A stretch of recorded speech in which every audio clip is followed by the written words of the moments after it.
Two Met aces swapped half innings on the mound at SunTrust Park Saturday night, arguably the two most effective aces the Mets have had in this decade. R.A. Dickey didn't wear the ace title all that long, but nobody used it to greater effect than the knuckleballer did in the latter portions of 2012. Johan Santana was on the shelf, Matt Harvey had just arrived, and Dickey became the shiningest object of our affections every fifth day. He was working toward 20 wins and a Cy Young, both of which he captured by the time the most magical of his three ethereal seasons as a Met was through. And then he was, Met-wise, traded at the height of his powers and popularity in an exchange of present for future that looks great when it works perfectly and has yet to look bad even when not every piece that came in return has proven optimally functional. R.A. didn't get better, let alone grow more colorful as a Blue Jay, which was thoughtful of him, because if he had, we'd be required to sneer at the sight of him the way we do when other Met alumni dare succeed from a distance or, worse, at our direct expense.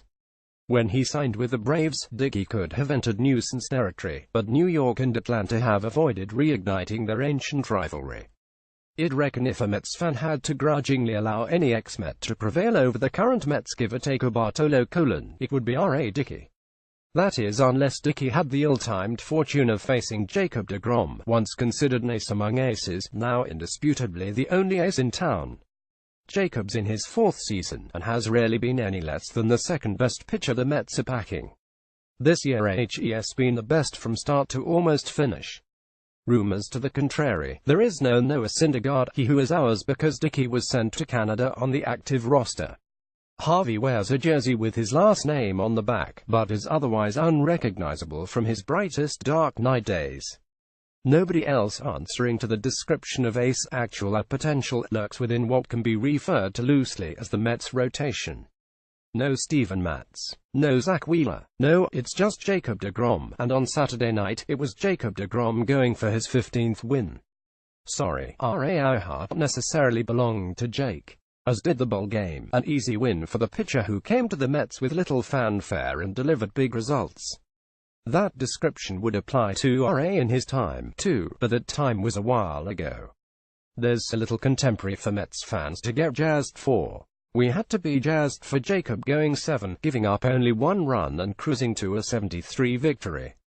Against a more randomly slotted Mets starter, we might have looked the other way and permitted ourselves a round of applause for Robert Allen had he shut down the 2017 Mets as he so often shut down the Mets' 2012 opponents. But deGrom isn't random. deGrom is our reigning right-hander of record. He pitches and his teammates regularly bestow on his well-dressed head a crown. Jacob's been the king of the clubhouse 11 separate times this year. He rules and everybody knows it. Maybe deGrom will find a 16th and 17th win his 2 remaining starts. If he doesn't, then well, call 5 wins a monumental achievement on these 6,484 Mets.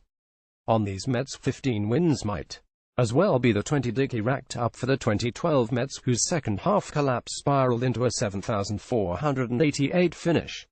On these Mets, 15 wins feel almost like the 27 Steve Carlton pulled down for the 5,997 Phillies of 1972. When you're a highly achieving starting pitcher on a relentlessly dreadful team, the gap between you and your mates could fill the Grand Canyon. That trade, the one in which Dickey, Josh Thal and Mike Nickeras became Jays while Syndergaard, Travis d'Arnaud, John Buck and Wilmer Becerra became Mets and/or Mets prospects, remains golden if not precisely as platinum as it appeared a couple of years ago. We're willing to believe, with fingers tightly crossed, that Thal will re-emerge relatively intact in 2018. Even a somewhat diminished blonde warrior would be better than every non-deGrom-national starter the Mets feature right now.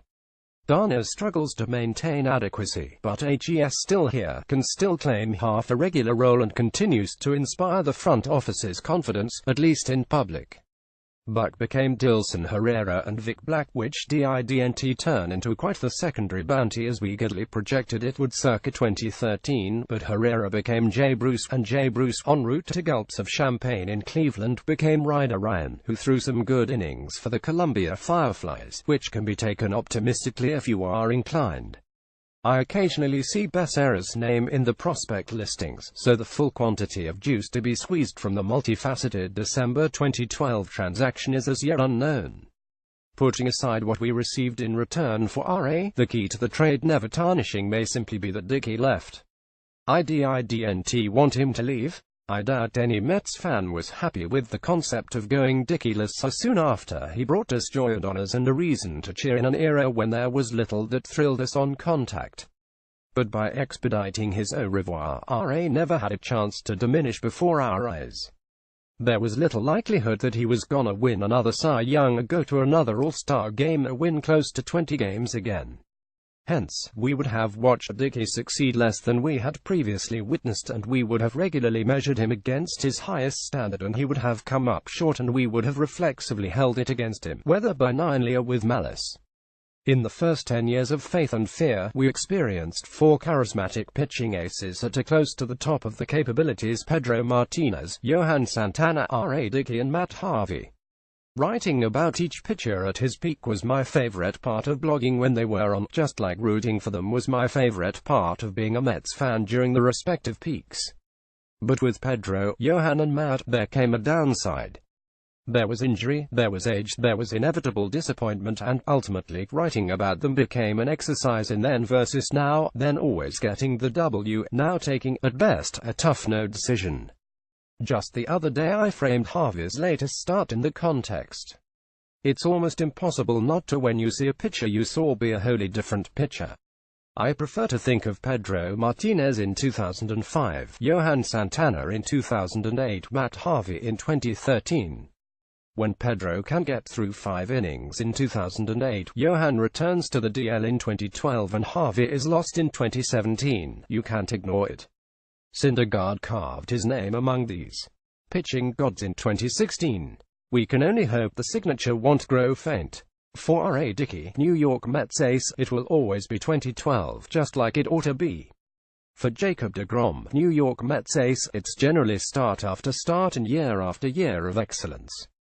Watching him pitch at the top of his capabilities is not quite as the transcendent experience as it's been watching some others, but will sign in an instant for him to roll on exactly as he has indefinitely.